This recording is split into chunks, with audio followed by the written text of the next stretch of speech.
आप यहाँ पर सीखते हैं सही इंग्लिश पढ़ना, लिखना और बोलना।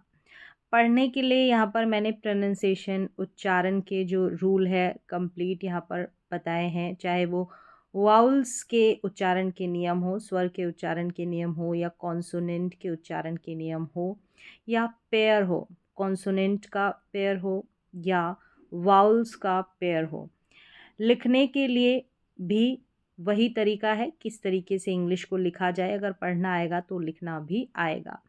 बोलने के लिए अब लिखने में दो तरीके से हैं, एक तो छोटे छोटे वर्ड्स आपको लिखना आए और एक कंप्लीट सेंटेंस जो है वो लिखना आए। अब कंप्लीट सेंटेंस कैसे आएगा यहाँ पर वो मैं बताऊंगी। वर्ड्स तो आपको स्पेलिंग रूल्स के हेल्प से समझ में और लिखने भी आ जाएंगे, लेकिन एक पूरा वाक्य, एक पूरा सेंटेंस लिखने का यहाँ पर तरीका सीखेंगे। और उस सेंटेंस को अगर सही लिखना आएगा तो वो आप सही तरीके से बोल भी पाएंगे। तो उसके लिए ज़रूरी है आपको सबसे पहले जो टेंस है इंग्लिश के, सारे टेंसेस को सीखना। तो यहाँ पर ये पहली क्लास है टेंसेस की, टेंस की, जहाँ पर आप सही तरीके से ग्रामर के पॉइंट ऑफ व्यू से एक सही वाक्य लिख पाएंगे। तो इसमें हम शुरुआत करेंगे, तीनों टेंस है, प्रेजेंट, पास्ट और फ्यूचर, तो हम प्रेजेंट से शुरुआत करेंगे। तो आज आप सीखेंगे प्रेजेंट टेंस। अब प्रेजेंट टेंस के 4 पार्ट्स है, यानी कि सबसे पहले हम देखेंगे इंडेफिनिट, प्रेजेंट का जो इंडेफिनिट टेंस है, फिर कंटिन्यूअस है, फिर परफेक्ट है और फिर परफेक्ट कंटिन्यूअस है। इस तरीके से हर एक टेंस के 4-4 पार्ट्स है। तो आज हम कंप्लीट प्रेजेंट टेंस देखेंगे। प्रेजेंट टेंस के ये जो चारों पार्ट है वो देखेंगे, और इन चारों टेंसेस में जो प्रेजेंट टेंस के किस तरीके से एक वाक्य बनाया जाता है, क्या नियम होते हैं, रूल्स होते हैं, कंप्लीट। तो चलिए शुरुआत करते हैं। तो यहाँ पर सबसे पहले हम देखेंगे प्रेजेंट इंडेफिनिट टेंस, यानी कि जो प्रेजेंट टेंस होता है ना, इसका जो सबसे पहला पार्ट होता है वो होता है प्रेजेंट इंडेफिनिट टेंस, ये इसका नाम है। और इसका एक दूसरा नाम और है, इसको सिंपल प्रेजेंट टेंस भी बोला जाता है, चाहे आप बोले प्रेजेंट इंडेफिनिट टेंस या आप बोले सिंपल प्रेजेंट टेंस। अब यहाँ पर हिंदी की पहचान से देखेंगे कि अगर कोई वाक्य होगा तो हम कैसे पहचाने कि ये प्रेजेंट टेंस का वाक्य है। प्रेजेंट टेंस में भी प्रेजेंट इंडेफिनिट टेंस यानी कि सिंपल प्रेजेंट टेंस का वाक्य है। हिंदी में इसको सामान्य वर्तमान काल बोलते हैं। अब यहाँ पर सिंपल प्रेजेंट टेंस की पहचान है, हिंदी की पहचान है, कोई भी सेंटेंस होगा उसके लास्ट में, अगर लास्ट में क्रिया के साथ, वर्ब के साथ, क्रिया के साथ ता है, ती है, ते है लगकर आता है, तो आप इस तरीके से हिंदी पहचान से समझ सकते हैं कि ये प्रेजेंट इंडेफिनिट टेंस का वाक्य है। जैसे कि वह खेलता है, तो खेल के आगे ता जुड़ गया। वह पढ़ता है, तो पढ़ के आगे ता जुड़ गया। इस तरीके से वर्ब के साथ ता है, ते है, ती है जुड़कर आ जाता है। तो इस तरीके से आप हिंदी की पहचान से भी वाक्य की पहचान कर सकते हैं कि कौन से टेंस का वाक्य है। और ऐसे देखें तो जो भी आप रोज़ाना काम करते हैं, जो भी आपकी हैबिट है, आदतन कार्य है, वो रोज़ाना आप करते हैं, चाहे रोज़ करें या 2 दिन छोड़कर करें, हफ्ते में 1 बार करें, महीने में 1 बार करें, तो वो भी प्रेजेंट इंडेफिनिट टेंस में ही बनाए जाते हैं। और कोई यूनिवर्सल ट्रुथ है या प्रिंसिपल है, साइंस का सिद्धांत है, वहाँ पर भी हम प्रेजेंट इंडेफिनिट टेंस में उन वाक्यों को बनाते हैं। जैसे कि यूनिवर्सल ट्रुथ में आता है सूर्य का उगना, ढलना, ये सभी जगह इस चीज़ को हम जो है झूठ नहीं बोल सकते, जो सार्वभौमिक सत्य है। तो सूर्य जहाँ उगता है वहीं उगेगा, जहाँ ढलता है वहीं ढलेगा। प्रिंसिपल सिद्धांत में ऐसे वाक्य आते हैं जैसे कि जो बर्फ़ है अगर हम उसको गर्म करेंगे तो वो पानी ही बनेगी, लिक्विड फॉर्म में आ जाएगी। तो ऐसी बातें भी हम प्रेजेंट इंडेफिनिट टेंस में लिखते हैं, बनाते हैं या बोलते हैं। तो अगर आप आसान तरीके से समझें तो हिंदी वाक्य के अंत में ता है, ती है, ते है से आप समझ सकते हैं, आसानी से पहचान कर सकते हैं। वर्ब फॉर्म्स यहाँ पर देख लें, जैसे कि वर्ब की first form, second, third, fourth, fifth, तो यहाँ पर पांचों फॉर्म में बताया है मैंने ईट वर्ब को, ईट, एट, ईटन, ईटिंग, ईट्स। तो यहाँ पर क्या देखना है आपको, ये वर्ब की फर्स्ट फॉर्म है और यहाँ पर वर्ब की फिफ्थ फॉर्म है। ये हम प्रेजेंट इंडेफिनिट टेंस में यूज़ करते हैं। पहली जो फॉर्म होती है वर्ब की फर्स्ट फॉर्म, ये ईट है, ये जो है सिंपल प्रेजेंट टेंस या प्रेजेंट इंडेफिनिट टेंस में आप यूज़ करते हैं। यहाँ पर क्या है, ईट्स यानी एस लगा है, तो वर्ब में एस या ई एस लगता है, तो ये वर्ब की फिफ्थ फॉर्म होती है और इसको भी हम प्रेजेंट इंडेफिनिट टेंस में यूज़ करते हैं। अब कहाँ पर हम एस या ई एस लगाएंगे, कौन से सब्जेक्ट के साथ, ये आगे मैं आपको बताऊंगी। अब सेकंड, थर्ड, फोर्थ इनका यूज़ नहीं होता। अगर इसका यूज़ करें तो हम आगे टेंसेस में बात करेंगे। जैसे वर्ब की सेकंड फॉर्म का हम सिंपल पास्ट में यूज़ करते हैं, वर्ब की थर्ड फॉर्म का यूज़ हम परफेक्ट टेंस होते हैं जितने भी उनमें करते हैं, वर्ब की फोर्थ फॉर्म का यूज़ हम कंटिन्यूस टेंस में करते हैं। तो टेंस के आधार पर ही इन क्रियाओं का प्रयोग किया जाता है। ये जो वर्ब की फॉर्म है इनको ही मेन वर्ब, मुख्य क्रिया बोला जाता है। तो यहाँ तक आपने देख लिया कि प्रेजेंट इंडेफिनिट टेंस की हिंदी की पहचान क्या है। अब वाक्य कैसे बनाएंगे वो भी सारा यहाँ पर आप सीखोगे। तो वाक्य बनाने से पहले, एक सही सेंटेंस बनाने से पहले आपको पता होना चाहिए कि प्रेजेंट इंडेफिनिट टेंस की हेल्पिंग वर्ब क्या है। हेल्पिंग वर्ब हिंदी में कहेंगे सहायक क्रिया। हेल्पिंग वर्ब है डू और डज। तो यहाँ पर याद कर लें कि डू और डज कौन से टेंस की हेल्पिंग वर्ब है। हर एक टेंस की हेल्पिंग वर्ब जो होती है सहायक क्रिया आपको मालूम होनी चाहिए। अगर वो मालूम रहेगी तो आप क्या करेंगे कि उस टेंस के नेगेटिव वाक्य बना पाएंगे, उस टेंस के आप प्रश्नवाचक इंट्रोगेटिव सेंटेंस बना पाएंगे।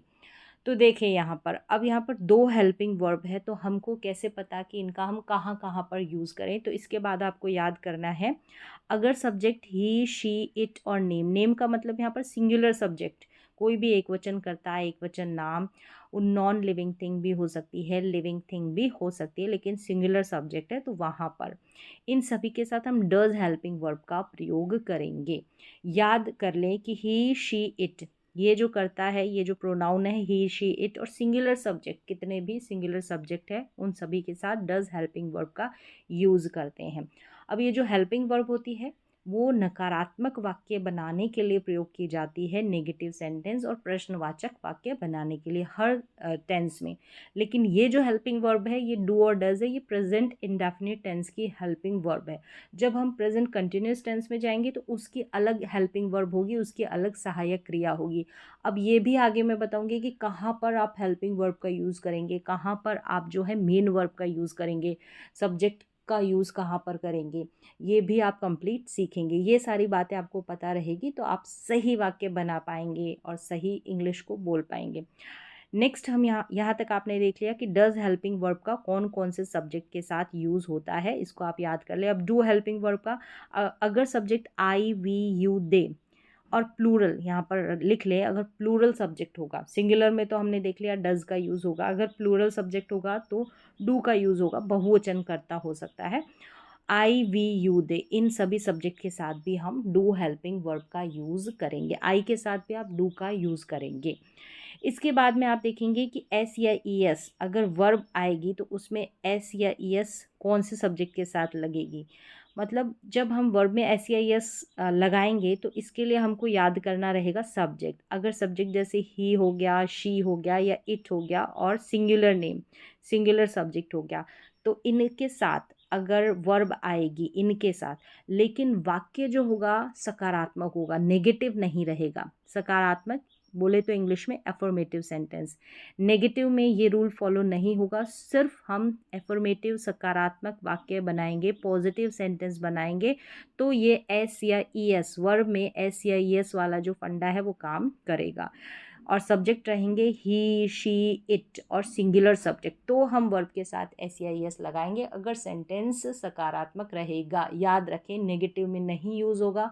सिर्फ और सिर्फ वर्ब में एस या ई एस लगाने का काम प्रेजेंट इंडेफिनिट टेंस के सकारात्मक वाक्य में ही हम ध्यान रखेंगे, ये आप बिल्कुल याद रख लें।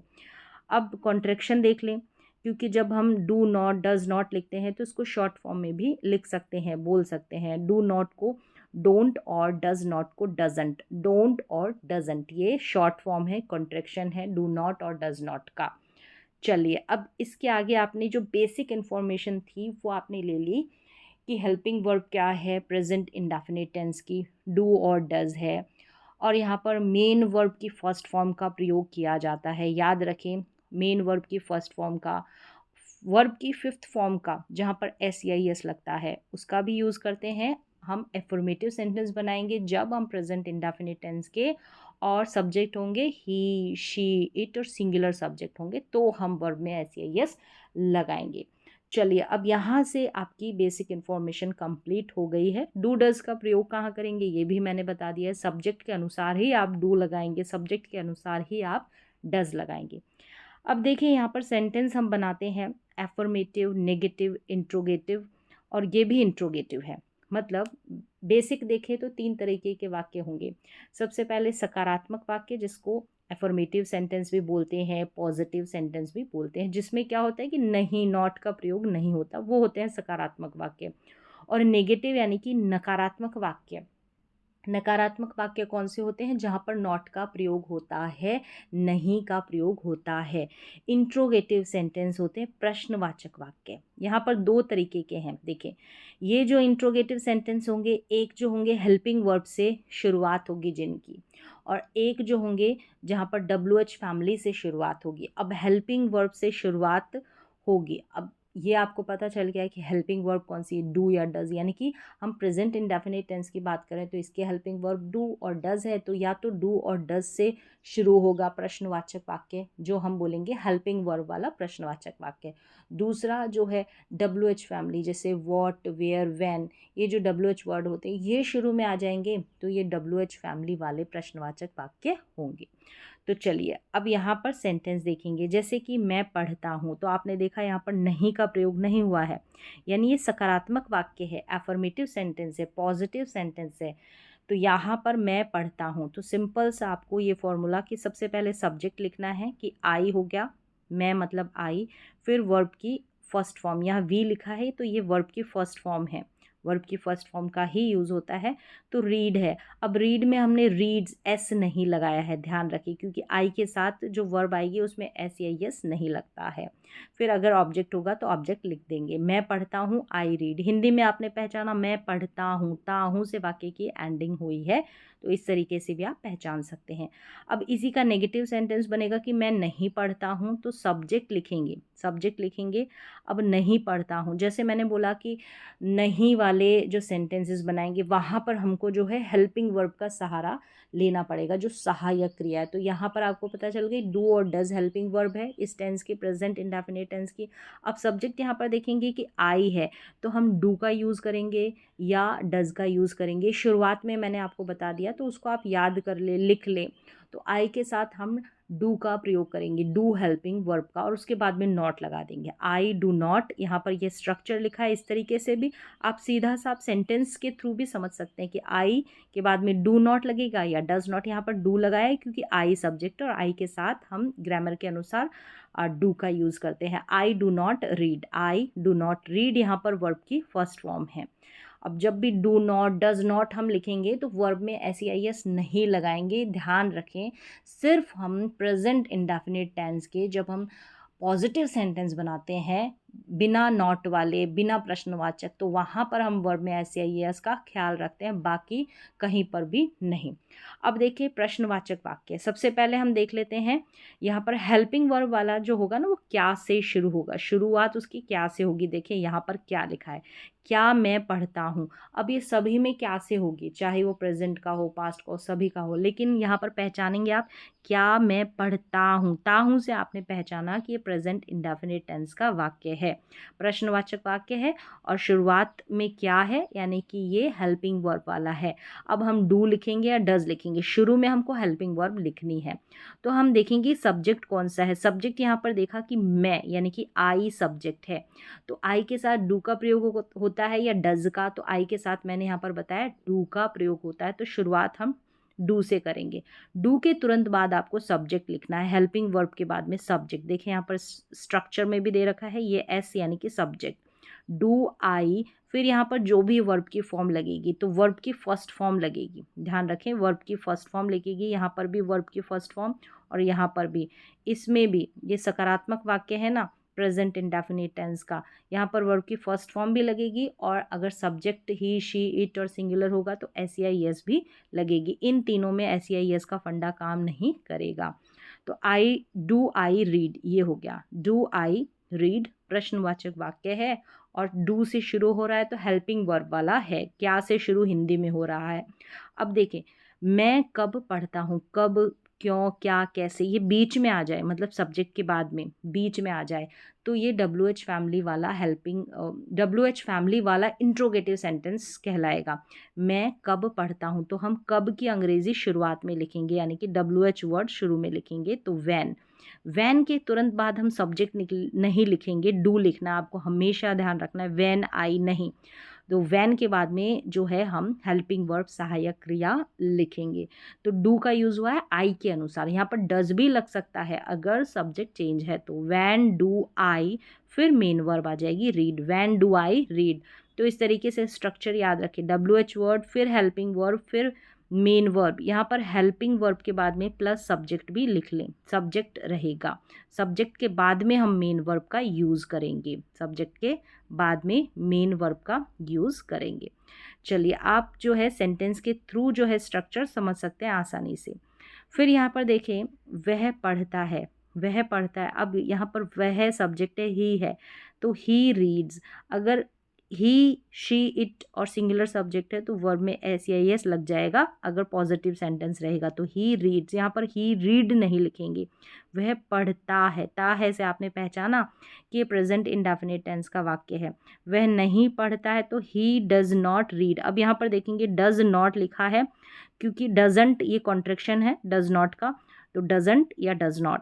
तो यहाँ पर ही के अनुसार हमने डज का प्रयोग किया है, और रीड लिखा है, यहाँ पर रीड्स क्यों नहीं लिखा, मैंने बोला सिर्फ पॉजिटिव सेंटेंस में आपको ख्याल रखना है एस या ई एस का, बाकी यहाँ पर तो वर्ब की फर्स्ट फॉर्म का ही यूज़ होगा, बाकी सब में।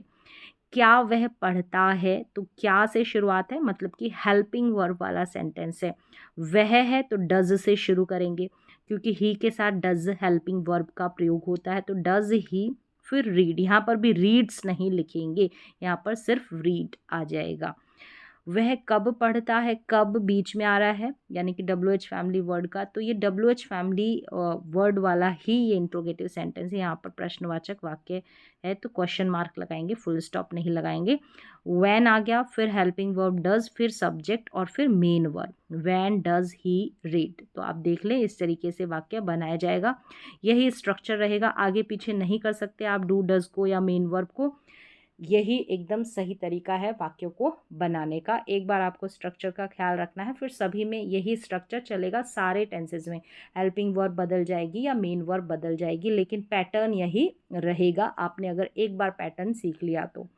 अब चलिए, यहाँ तक आपने देख लिया कि प्रेजेंट इंडेफिनिट टेंस के वाक्य किस तरीके से बनाए जाते हैं, क्या हेल्पिंग वर्ब रहती है, हेल्पिंग वर्ब क्या है, डू और डज है। अब हम चलते हैं प्रेजेंट कंटिन्यूस टेंस में। प्रेजेंट कंटिन्यूस टेंस में देखें हेल्पिंग वर्ब, पहले तो आप देख लें हिंदी में पहचान क्या रहेगी इसकी। हिंदी में पहचान रहा हूँ, रही है, रहा है, रही है, रहे हैं, इस तरीके से रहा है, रही है, रहे हैं। तो ये हिंदी की पहचान है। कोई व्यक्ति किसी टाइम के अंदर, मतलब कि एक पॉइंट ऑफ टाइम रहेगा, किसी क्षण, किसी मोमेंट के अंदर कोई काम कर रहा है, जैसे कि मैं खेल रहा हूँ, मैं पढ़ रहा हूँ, मैं नाच रहा हूँ। अब नाचने का काम, पढ़ने का काम जिस वक्त बोला जा रहा है उस वक्त हो रहा है, कंटिन्यू है उस वक्त, सारे दिन की बात नहीं हो रही है, किसी एक मोमेंट की बात हो रही है, किसी एक क्षण की बात हो रही है। मतलब कि जैसे यहाँ पर इस पॉइंट पर वो खेल रहा है या पढ़ रहा है या नाच रहा है, सारे दिन की बात नहीं हो रही है, तो वो होता है present continuous tense. Helping verb देखिए इज एम आर रहती है, इज एम आर इसकी हेल्पिंग वर्ब होती है, चेंज हो गई, प्रेजेंट कंटिन्यूस टेंस में आते ही हेल्पिंग वर्ब।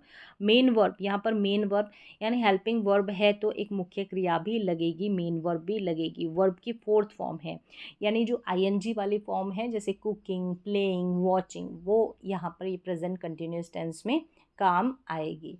तो समझ में आ गया कि रहा है, रही है या रहे हैं, ये है प्रेजेंट कंटिन्यूस टेंस की पहचान। किसी एक मोमेंट की बात हो रही है, यानी कि जैसे अभी मैं खेल रहा हूँ, या अभी इस वक्त की बात हो रही है, खेल रहा हूँ, पढ़ रहा हूँ, नाच रहा हूँ, पूरे दिन की बात नहीं हो रही, किसी एक क्षण की बात हो रही है। तो चलिए, अब नेक्स्ट यहाँ पर आईएनजी फॉर्म आएगी, मैंने ये बता दिया। अब इससे आगे आपको देखना है कि इज़ का प्रयोग, एम का प्रयोग, आर का प्रयोग हम कहाँ करेंगे। हम सभी सब्जेक्ट के साथ तो इज़ एम आर नहीं लगा सकते, तो सब्जेक्ट आपको याद करने हैं, जैसे कि ही, शी, इट और सिंगुलर नेम, यानी सिंगुलर सब्जेक्ट रहेगा ना तो इज़ का प्रयोग होगा, याद कर ले, ही, शी, इट और सिंगुलर सब्जेक्ट। एम का प्रयोग हम आई के साथ करेंगे, जैसे आई एम, आई एम। फिर देखिए आर का प्रयोग, आर का प्रयोग हम वी, यू, दे और प्लूरल सब्जेक्ट होंगे उन सभी के साथ हम आर का प्रयोग करेंगे। अब ये क्या करना, आपको याद कर लेना है कि इज़-एम-आर का यूज़ कौन कौन से कर्ता सब्जेक्ट के साथ होता है। हिंदी पहचान मैंने बता दी, रहा है, रही है, रहे हैं, इस तरीके से। और यहाँ पर एम का यूज़ यहाँ पर रहेगा कंटिन्यूस टेंस में, प्रेजेंट कंटिन्यूस टेंस में। आप प्रेजेंट इंडेफिनिट टेंस में आई के साथ एम ना लगाएं, वहाँ पर अलग स्ट्रक्चर है, अलग तरीका है बनाने का। अब देखें यहाँ पर सेंटेंसेस, जैसे कि वह स्कूल जा रहा है, मैं स्कूल जा रहा हूँ, इस तरीके से। और हम लोग या हम स्कूल जा रहे हैं, तो यहाँ पर एक ही सेंटेंस है जिसको हमने सब्जेक्ट चेंज कर दिया। यहाँ पर वह सब्जेक्ट है तो ही इज़ आ जाएगा, मैं सब्जेक्ट हूँ तो आई एम आ जाएगा, हम लोग या हम सब्जेक्ट है तो वी आर आ जाएगा। सभी में देखें सब्जेक्ट बदलते ही हेल्पिंग वर्ब भी बदल गई है, और जो मेन वर्ब है गोइंग, गोइंग, गोइंग, वो बिल्कुल सेम है। तो ही is going to school, I am going to school, we are going to school. तो सब्जेक्ट के अनुसार आप इज़ एम आर का यूज़ करेंगे। रहा है, रही है से वाक्य की एंडिंग हो रही, तो हिंदी में आपने ऐसे पहचान लिया। अब नेगेटिव सेंटेंस बनाएंगे तो क्या करना है, ये जो हेल्पिंग वर्ब आई है ना इज़ एम आर के बाद में आपको नॉट लगा देना। यहाँ पर डू नॉट और डज नॉट का प्रयोग नहीं होगा, यहाँ पर is not, are not, am not, इस तरीके से यूज़ होगा। नेगेटिव में हेल्पिंग वर्ब के बाद में आपको नॉट लगा देना है। जैसे कि वह स्कूल नहीं जा रहा, नहीं आ गया ना, नेगेटिव नहीं, और जा रहा है से आपने पहचान लिया कि ये नेगेटिव सेंटेंस है, ये प्रेजेंट कंटिन्यूस टेंस का नेगेटिव सेंटेंस है, नहीं और रहा है से। तो ही is not going to school, देखा इज़ के बाद में आपको नॉट इंक्लूड करना है, he is not going to school. आप इस ही के बाद में ही नॉट इज़ नहीं लगा सकते, ये जो इसकी पोजीशन है, इसका स्थान है, इसकी जगह यहीं पर रहेगी, यानी हेल्पिंग वर्ब के तुरंत बाद में और मेन वर्ब से पहले यहाँ पर नॉट का प्रयोग करेंगे। ही इज़ गोइंग नॉट, गोइंग के बाद में भी आप नॉट नहीं लगा सकते, सेंटेंस बिल्कुल गलत हो जाएगा, तो ये पैटर्न याद रखें। अब इंट्रोगेटिव सेंटेंस, जैसे मैंने बताया कि दो तरीके से प्रश्नवाचक वाक्य बनाते हैं, इंट्रोगेटिव सेंटेंस बनाते हैं। एक तो शुरुआत हम क्या से होती है तो हेल्पिंग वर्ब का प्रयोग करेंगे। अब यहाँ पर helping verb is am are है तो इज़ एम आर का यूज़ करेंगे। और कब, क्या, कब, क्यों, क्या, कैसे, डब्ल्यू एच फैमिली वर्ड बीच में आ जाए वाक्य के, तो वहाँ पर हम शुरुआत डब्ल्यू एच फैमिली वर्ड से करेंगे। देखिए यहाँ पर, ये देखिए, क्या वह स्कूल जा रहा है, क्या से शुरुआत है और रहा है, यानी कि इससे आपने पहचाना रहा है, और क्या से आपने पहचाना है कि प्रश्नवाचक वाक्य इंट्रोगेटिव सेंटेंस है, हेल्पिंग वर्ब वाला है। कौन सी हेल्पिंग वर्ब लगाएंगे, रहा है से आपने पहचाना, तो इज़ एम आर से ही एक हेल्पिंग वर्ब लगेगी। हम सब्जेक्ट देखेंगे, वह है यानी कि ही है, और ही के साथ इज़ का प्रयोग होता है, तो इज़ से शुरुआत करेंगे, इज़ ही। अब इज़ के तुरंत बाद आपको सब्जेक्ट लगाना है, ही इज़ गोइंग नहीं लिखेंगे, is he going to school, is he going to school, ये पैटर्न याद रखें, ये वाला, यानी हेल्पिंग वर्ब इज़ लगी, फिर सब्जेक्ट आएगा और फिर मेन वर्ब आएगी। मेन वर्ब और हेल्पिंग वर्ब के बीच में सब्जेक्ट आ रहा है। अब यहाँ पर ये वाला सेंटेंस देखिए, वह स्कूल क्यों जा रहा है, क्यों बीच में आ रहा है सेंटेंस के, यानी कि प्रश्नवाचक वाक्य और क्यों बीच में है, तो डब्ल्यू एच वर्ड से हम शुरुआत करेंगे। क्यों मतलब वाई, वाई के डब्ल्यू एच फैमिली वर्ड के तुरंत बाद आपको हेल्पिंग वर्ब का प्रयोग करना है, सहायक क्रिया का प्रयोग करना है। ये सेम स्ट्रक्चर रहेगा। यहाँ पर इज़ हेल्पिंग वर्ब का यूज़ किया है, हम यहाँ पर डू और डज का भी प्रयोग कर सकते हैं, लेकिन वाक्य के अनुसार। जैसे यहाँ पर रहा है से वाक्य की एंडिंग हो रही है, तो इससे हमने पहचाना कि ये इंट्रोगेटिव सेंटेंस तो है, प्रश्नवाचक वाक्य तो है, लेकिन प्रेजेंट कंटिन्यूस टेंस का, तो हमको प्रेजेंट कंटिन्यूस टेंस की ही हेल्पिंग वर्ब का प्रयोग करना होगा। तो वाई के बाद में इज़ लिखा और फिर आपको सब्जेक्ट लिखना है, सब्जेक्ट के तुरंत बाद आपको मेन वर्ब का प्रयोग करना है। तो यहाँ पर देखिए सब्जेक्ट का स्थान भी देखें, हेल्पिंग वर्ब की पोजीशन भी देखें, और गोइंग यानी मेन वर्ब की पोजीशन भी देखें। यही स्ट्रक्चर आपको फॉलो करना, आगे पीछे आप नहीं कर सकते, यही स्ट्रक्चर चलेगा। तो why is he going to school, तो इस तरीके से दो तरीके से इंट्रोगेटिव सेंटेंस बनाए जाते हैं। तो यहाँ तक आपने सीख लिया कि प्रेजेंट कंटिन्यूस टेंस की पहचान क्या है, प्रेजेंट कंटिन्यूस टेंस का जो हेल्पिंग वर्ब है, सहायक क्रिया, वो क्या है, मेन वर्ब की आईएनजी फॉर्म का यूज़ होता है, इज़ एम आर का यूज़ कहाँ कहाँ पर, मतलब कौन कौन से सब्जेक्ट के साथ करते हैं, कैसे हम प्रश्नवाचक वाक्य बनाते, कैसे हम नेगेटिव सेंटेंस बनाते हैं, यहाँ पर भी आपने सीख लिया है। अब हम चलते हैं, पहला टेंस हो गया प्रेजेंट इंडेफिनिट टेंस, फिर इसी का दूसरा हो गया प्रेजेंट कंटिन्यूस। अब परफेक्ट आ जाएगा, प्रेजेंट परफेक्ट टेंस, याद कर ले, टेंसेस के अगर नाम भी याद नहीं है तो। ये तीसरा पार्ट है प्रेजेंट टेंस का, present perfect tense, present perfect tense. सबसे पहले देखिए प्रेजेंट परफेक्ट टेंस की हेल्पिंग वर्ब हैज़ या हैव होती है, हैज़ या हैव। अब इस यहाँ पर ये HAS नहीं है, इसको HAS कर ले, हैज़ या हैव रहती है। अब यहाँ पर आपको देखना है कि हैज़ का प्रयोग हम कौन से सब्जेक्ट के साथ करेंगे, हैव का प्रयोग हम कौन से सब्जेक्ट के साथ करेंगे। याद कर लें इसको। यहाँ पर मैंने लिखा है कि अगर सब्जेक्ट ही, शी, इट और सिंगुलर नेम यानी सिंगुलर सब्जेक्ट रहेगा तो हैज़ का प्रयोग कर लेंगे, ये आप याद कर लेंगे।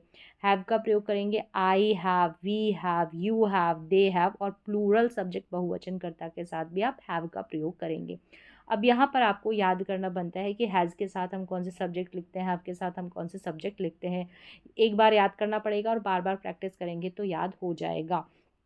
फिर यहाँ पर मेन वर्ब का भी ख्याल रखना है कि कौन सी, जितने भी परफेक्ट टेंस होते हैं ना उनके साथ मेन वर्ब की थर्ड फॉर्म का प्रयोग होता है, यानी कि क्रिया का तीसरा रूप यहाँ पर प्रयोग में आता है। जैसे कि ये 5 रूप है ना क्रिया के, ईट, एट, ईटन, ईटिंग, ईट्स, ये फर्स्ट, सेकंड, थर्ड, फोर्थ और ये फिफ्थ। तो यहाँ पर ये जो थर्ड वाला है ना, ये ईटन, ये वाला यहाँ पर लगेगा, किस में लगेगा, प्रेजेंट परफेक्ट टेंस।